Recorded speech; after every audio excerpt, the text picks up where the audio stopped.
Welcome to Access Eco, your trusted resource for sustainability news. Today's guest is Ampaire co-founder and CEO, Kevin Noertker.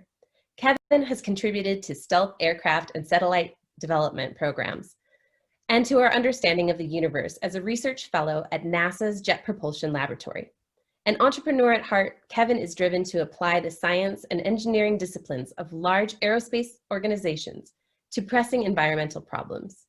He views the US robust startup culture as an opportunity to direct technological innovation towards people and communities, gaining quick feedback and making rapid progress.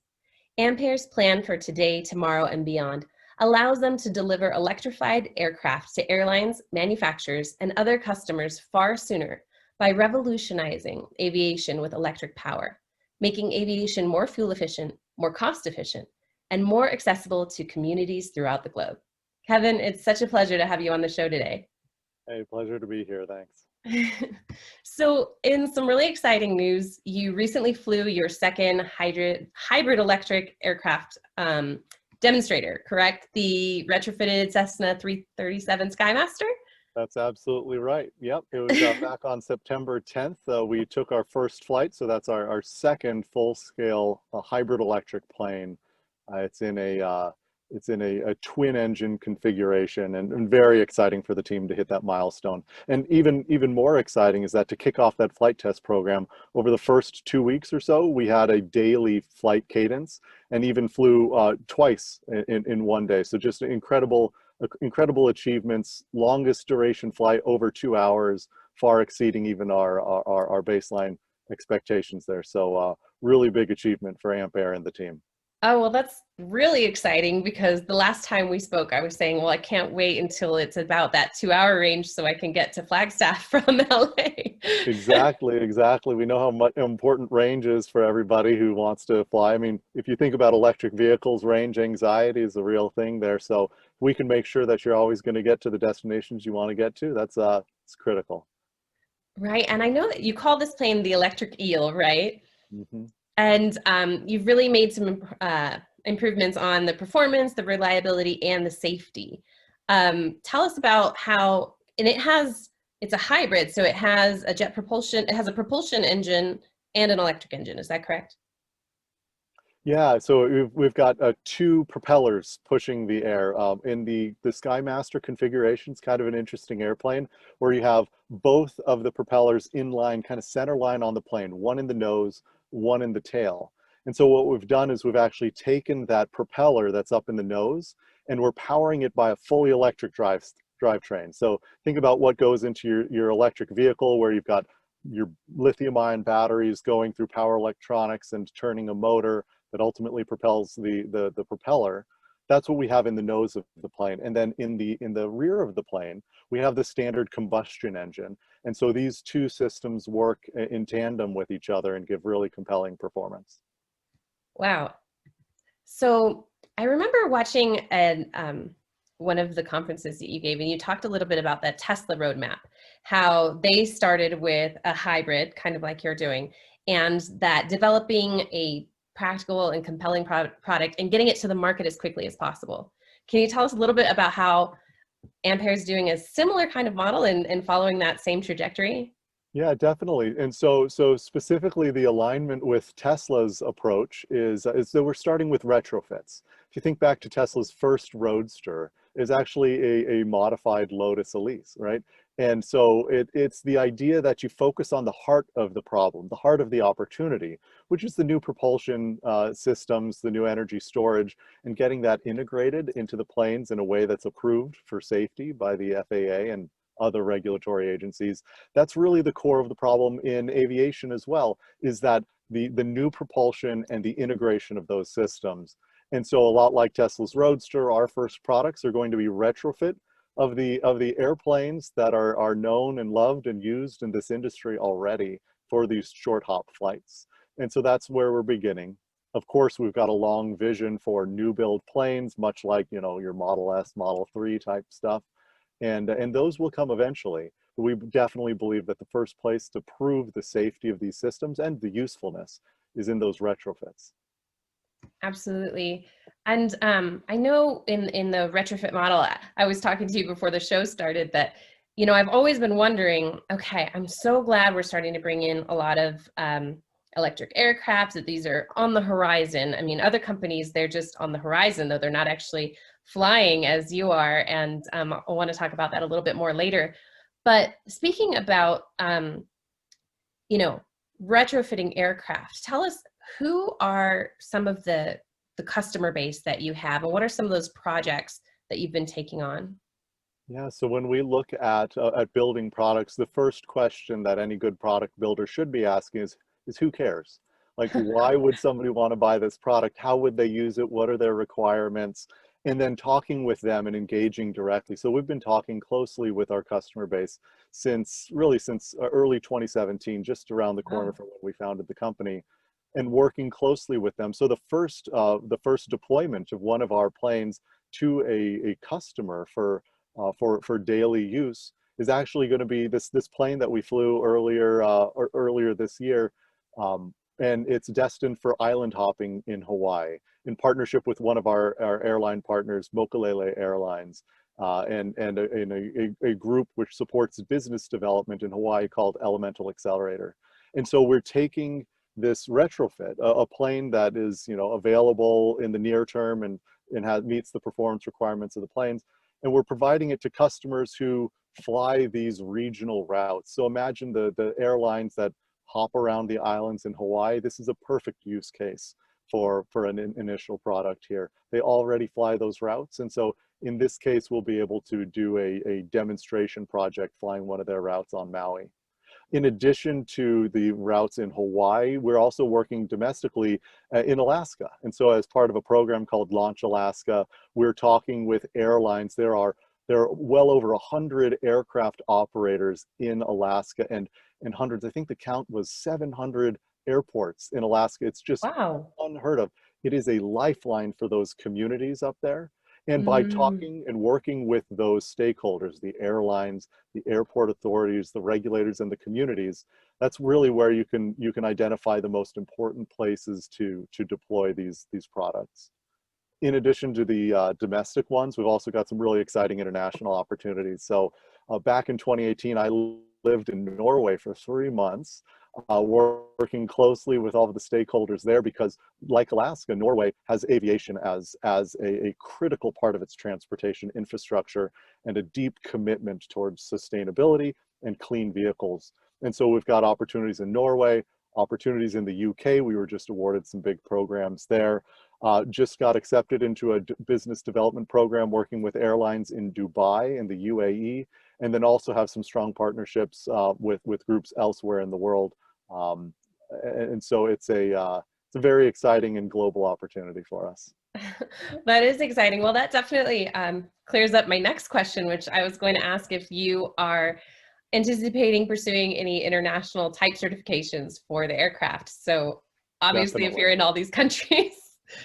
Yeah, I mean, and that's it's one of the opportunities that we see is just, this is, it is so impactful for people and communities and economies all around the globe that we see a lot of support, a lot of support from the potential customer base, as well as from the regulators in all of these countries. So an exciting time.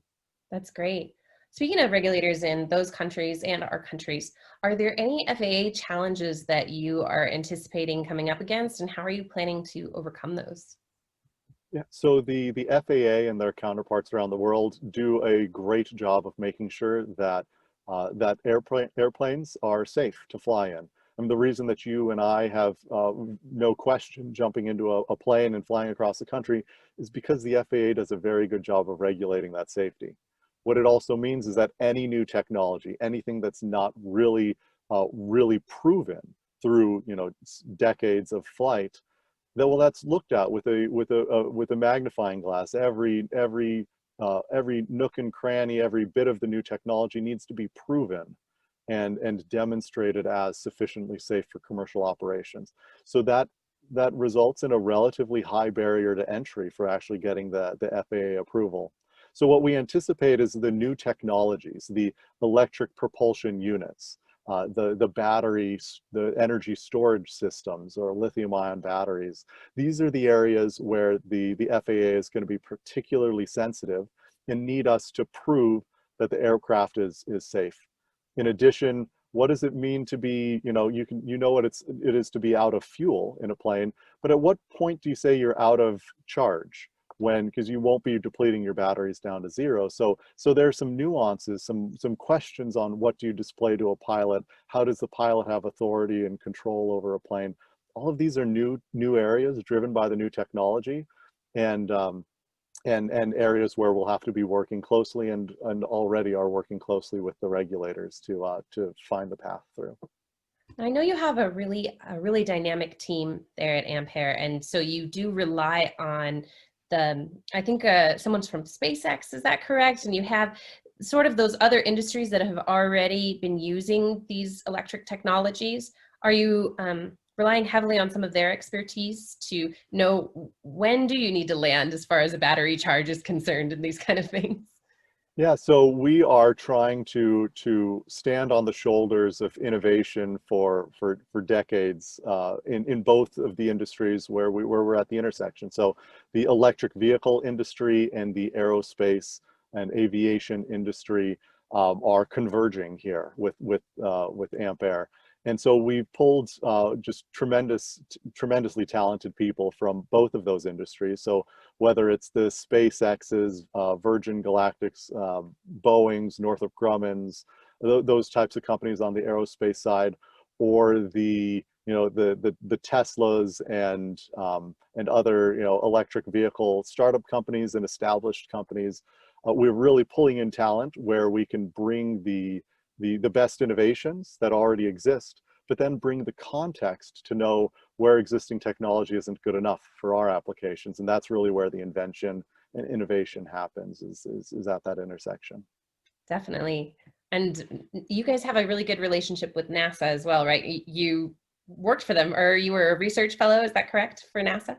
So yeah, back in college, I did all my research at NASA's Jet Propulsion Laboratory, working on Mars rovers and such. Cool. It was wonderful. I really enjoyed it.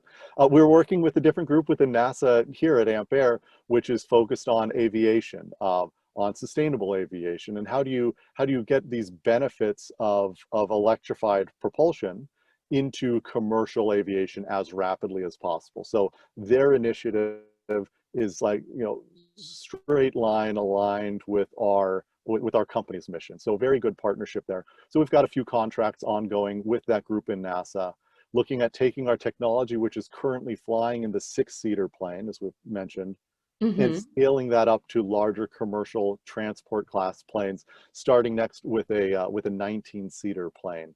And so that's what we're working on, studying right now with NASA. Wow. I mean, so honestly, like just in my own research of electric planes, I've been thinking, okay, those smaller planes under 500 miles, under 10 seats, sure, we can electrify those. Those are going to be electric. But I haven't really thought about the larger planes and longer ranges. What kind of timeline do you think we're going to see those kind of planes being electrified in? Well, I'll say I wish I could tell the future, because that would certainly be an exciting set of knowledge to have. When we do our projections, there are a few things that need to happen before large electrified planes will get into market, whether those are their battery electric, hybrid, or hydrogen. Number one is you're going to need a regulatory change. So we've gotten some pretty significant changes in the regulatory structure that allow for electrification of these aircraft up to 19 passengers. To allow electrification to expand beyond that to the much larger planes, we need the FAA and other regulatory bodies to update those rules as well.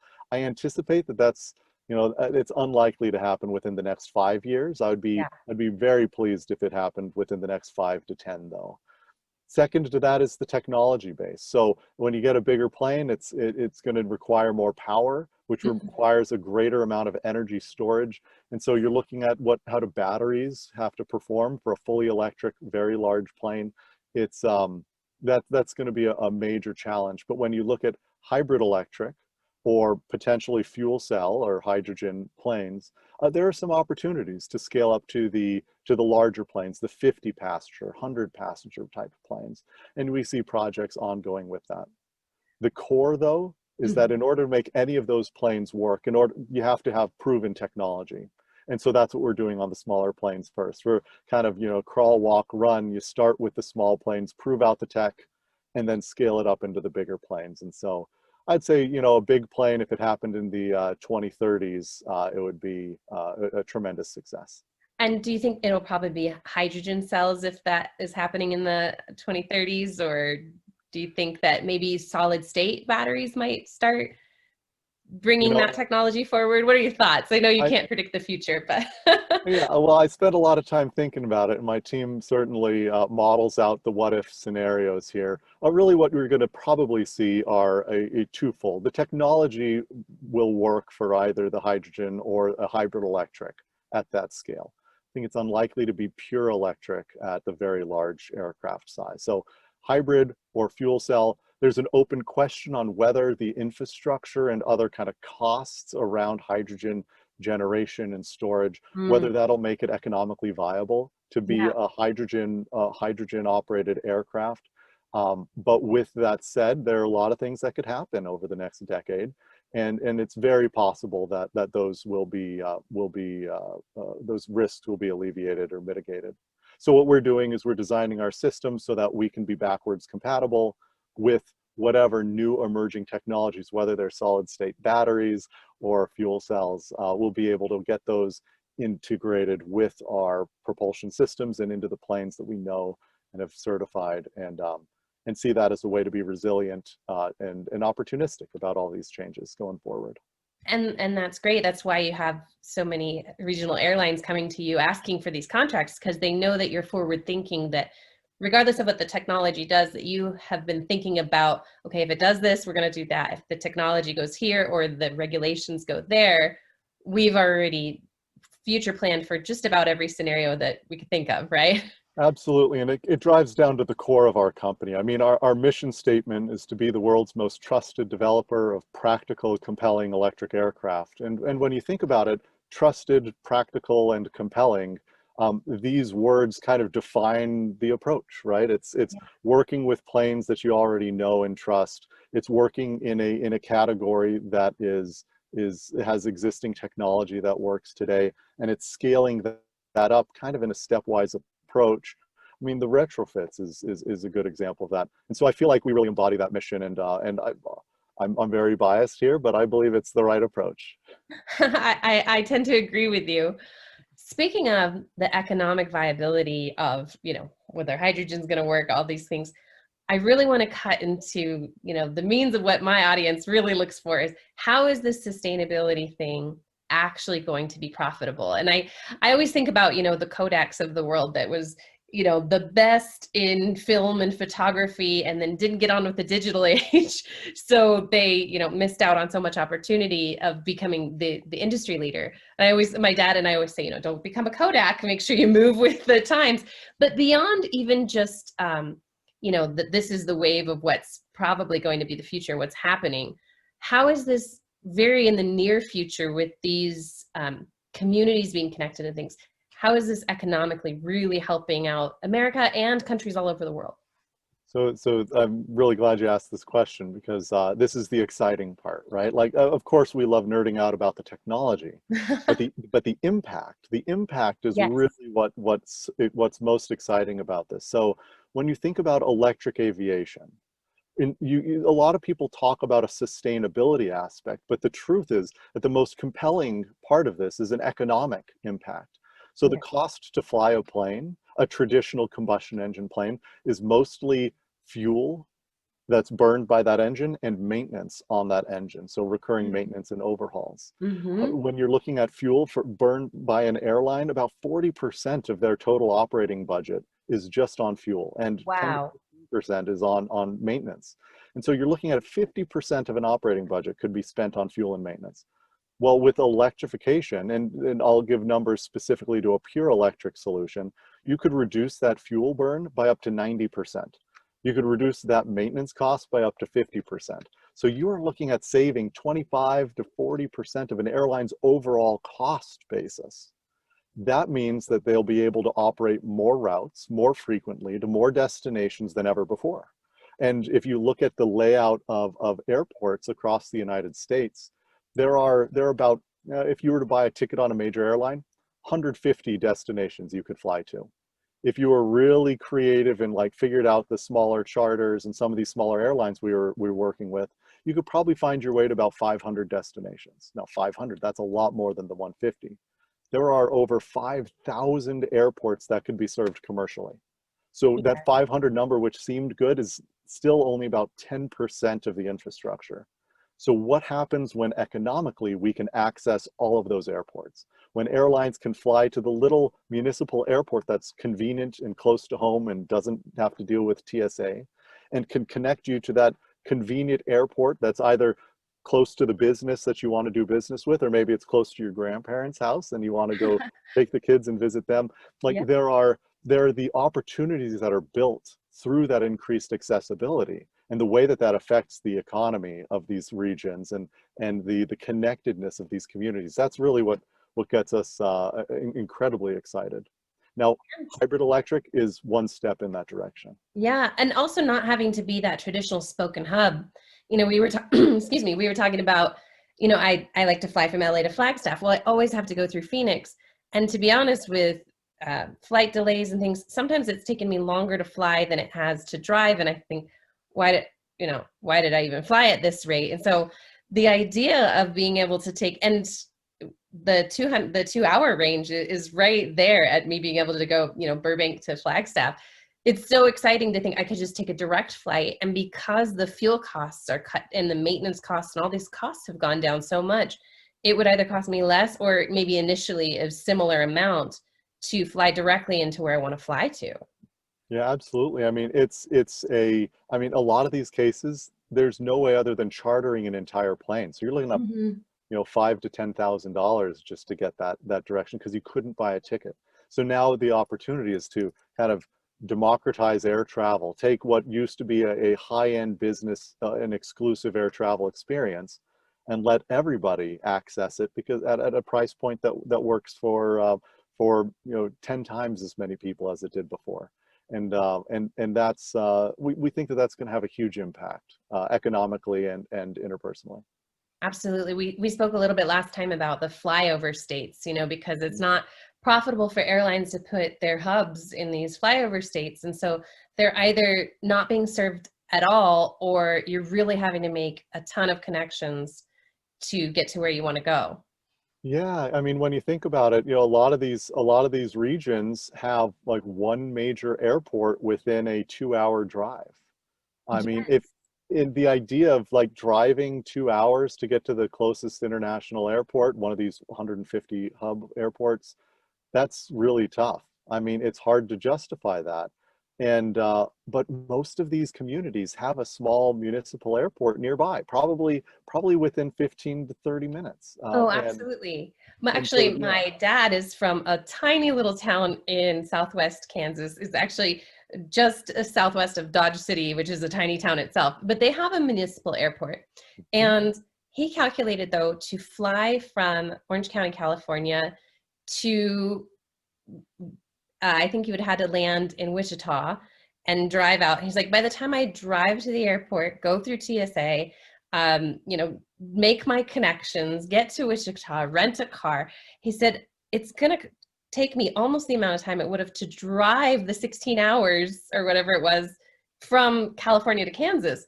And so to have an option that is not, you know, connections and all these different things that you have to go through or drive the whole way, is so exciting. I'm like, I can't even explain my excitement for this. Well, and it is. I mean, that's it's this network effect when you serve all nodes point to point rather Mhm. than be constricted to a hub and spoke. Now, you can't justify, like, you're probably not going to pack 150 people onto that flight twice a day, right? And that's why nobody will fly it as an airline. But Mhm. what if the economics were so compelling for the airline that they'd be willing to fly a 9-passenger plane on that route? Yeah. Well, could you maybe, twice a week or once a day have a flight between these kind of niche areas? Well, you probably could. I mean, and that when you're only trying to put 9 people on a plane or 20 people on a plane instead of 250 people on a plane, Yeah. it makes the world look a lot different. And that's anyway, I'm glad to hear that that your dad will be one of the customers for our airline Yeah, partner. we both will for sure. And, I really just love also, my dad being from a small town, and Flagstaff's becoming quite a big town these days with the college, but being able to connect these smaller communities, and with the internet these days, we're able to live in smaller communities, which is great. You don't have to go to work every day, but there's still things that you need to fly to, and there's still things you want to be connected with. The Zoom isn't going to solve all of our connectivity problems. Some things need to be done face to face. In fact, a lot of things. And so I love that you're still connecting us with the people and the places that we want to connect with, but we can live somewhere smaller if we want, and that's the trend that's happening today. Yeah, and it's it's connecting people, whether it's for leisure or for business, and this also impacts logistics. So think about all the people in the country who don't have access to same day delivery or next day delivery because it's just so inconvenient to actually deliver the packages there so rapidly. What happens when now you can actually fly that smaller cargo plane and deliver those more to those more niche or smaller communities? You can increase the economic activity, whether it's incoming or exporting from those communities. And what we've seen, there are research studies out there that show economic growth with each kind of increased percentage of flights serving the community. So we certainly see that elasticity and hope that it'll be a big boost to these regions. Absolutely. Well, Kevin, it has been an absolute joy to have you on the show. Tell us just in a few words, what is the future looking like for Ampaire, and where can people follow the incredible work you're doing? So I'll say you can follow us. You can go on to our website at ampaire.com or look on any of the social media platforms for Ampaire Inc. And the big things that are coming up for us, we are super excited to be flying on Maui in later this year. It's going to be a huge achievement for us, scaling up our products to 19 passengers and ultimately getting the certification on the 9 and 19 passenger planes, getting those into customer hands over the next few years. Just a tremendous opportunity, a lot of good challenges for our team to keep us engaged. And the future looks bright. I mean, this is a revolution in our industry, as big as the jet age, and it's so exciting to be on the leading edge of it. Absolutely. And I believe on your website, we can find the monthly newsletter. Is that correct? I think you That's have a correct. newsletter. So I yeah, want you to can sign up definitely for keep it. up with that. Yep, yep, definitely. Please sign up for the newsletter. Great. And there can people look at where, if they are in a position that they would like to invest, become a partner. Is that all on the website where they can find it? Yeah, everybody can reach out to us through the links on the website or email us at info@ampaire.com. Amazing. Well, thank you so much. And thank you all for watching. Remember that we can take care of the planet and take care of our economy all at the same time.